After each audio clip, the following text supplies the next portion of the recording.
Hello, I'm Samuel Penn, and this is a short guide to using Mongoose Traveller 2nd edition on Foundry Virtual Tabletop. In this video, I'm going to take a look at how damage is applied to characters and tokens whilst in the middle of combat, or outside of combat for that matter. So over here, we have a player eyes view of the game. We can see this is the player's view, and the player has control of both Adam and Bobby. Down here in the bottom left, what we have is the GM's view of Foundry. So I provided that view so you can see what the GM sees, and what I'm going to cover is some of the handoff that happens when damage is applied during combat. So we are going to begin with Adam making an attack. We bring up his character sheet. We can see he has a number of different attack types. We can make an attack roll using his Gauss pistol. We get the normal options for type of attack and the range. And when we make the attack, we see we get a miss result. Now we'll still put a damage in here because you might decide that as a referee that it hits anyway or something. So we still allow the damage there to be rolled.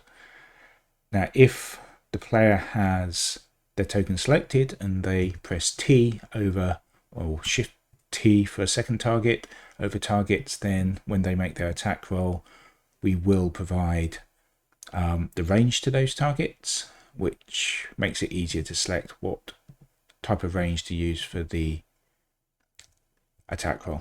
But we don't need to do that for now. So we have damage applied, and we'll take this damage 17. So to apply it to a token, we select that token, and we'll have Adam shooting himself, and a applied damage dialog pops up. An alternative way of applying damage is to take that damage box and drag it to the character sheet, and in which case we get the same applied damage box.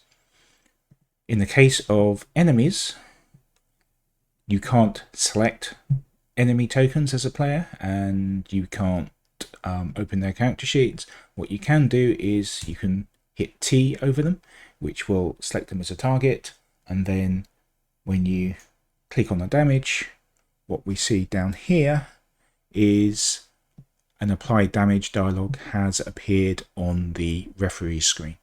So if a player doesn't have permission to apply damage to a token, that request will be sent to the referee's screen. Similarly, if the referee is applying damage, they can select a token, they can click on damage, and if that player is online who owns the character, then a dialog will appear on that player's screen so that they can then apply damage to themselves. So we have Adam here. He's taken some damage. He's got 17 damage to apply. That's because he's taken 22. He has an armor of 8, but there's an AP of 3. So total damage applied is 17. We state it's a crippling wound, which there are options in the companion to apply different types of wound effects, especially if you're using location hits. We don't do anything with that. We just show the text description of the type of wound effect. So Adam now gets to apply that damage. So he's got 17 to apply. Initially, it will apply to endurance. He doesn't need to select endurance, and there are optional rules where endurance isn't always the first, so we don't enforce that. But for the usual situation, you apply damage first to endurance, so he applies it to that. We still got 10 points to apply. He'll apply 8 points to dexterity, and he's got 2 points left, so he will apply that to strength. Now all of that damage has been applied. Click done, and Adam has taken damage. We can see here that Dex and End have taken enough damage to max them out, so they've gone red. He's taken a bit of damage to strength, so he needs first aid because he's taken full damage to one of his characteristics. He's unconscious because 2 of them are now at 0, and because his strength has been dropped, he's now encumbered. We do apply penalties to characteristics because of damage immediately. So we can see that Adam is now unconscious. So another way to handle damage is with a grenade. So here we have a frag grenade. So let's say just before he got shot and made unconscious, he threw a grenade. So grenades have a blast effect on them, and that will be listed here on the damage bar. So instead of dragging that directly to a character, what we can do is we can drag it onto the map. So if we drop it down here and drop it onto the map, we have the blast area shown on the map. And you'll notice it varied slightly because he missed. The Foundry system has an optional feature where it will vary the drop point depending on the effect. If you get a positive effect, it will drop it exactly where you want. If you have a negative effect, if it's a miss, it will drop it randomly nearby, and you can set that to either off, which is the default, low, which is what it's set to here, or medium or high, in which case the variance will be much more. So we've got 2 security guards caught in that blast, and unfortunately Adam is caught in that blast as well, so we'll select Adam. If you've got target selected, they will take precedence over a selection. So if you've got a selection and target selected, when you click the damage button, it will apply to the targets rather than to the selected token. In this case, the Adam is both selected and targeted. So we want the frag grenade. We click that. So what we've got an applied damage come up for Adam, which is probably going to kill him. And also down here we can see we've got 2 applied damage boxes for the 2 security guards. So basically when you've got multiple targets selected, it will apply damage to all of them. And as GM, I can apply that damage to them, and Adam can, well, he doesn't really get much choice.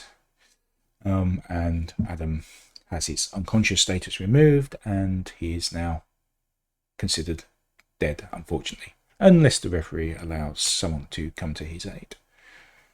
Finally, let's take a look at stun damage. So the security guards have some stun grenades. We'll make an attack roll. It's a miss, so that's going to vary a bit, but chuck it over here. We get another area of effect template. GM can select Bobby as being the target of that, so is the security guard, but we won't worry about him for now. Click on that. We can see that Bobby takes the option here of taking 7 points of stun damage. It says it's done, and they only get to apply it to endurance, so apply, done. Now let's say the second stun grenade went in, she took damage again. Okay, so we've now got 7 points, she's only got 4 endurance left, so we'll apply that. In the case of stun damage, you can go down to negatives in this dialog. We click done. She gets a little stunned marker. If we open up her character sheet, we see that she has taken a stunned effect. So her endurance has taken maximum damage, it's down to 0, and she's going to be stunned for 3 rounds, 1 for each point over her total endurance. And You can modify that by clicking on the plus or minus if you need to, and you can remove it by clicking the cross. If you're using the combat initiative tracker, it will automatically decrement any stuns at the end of each round for characters.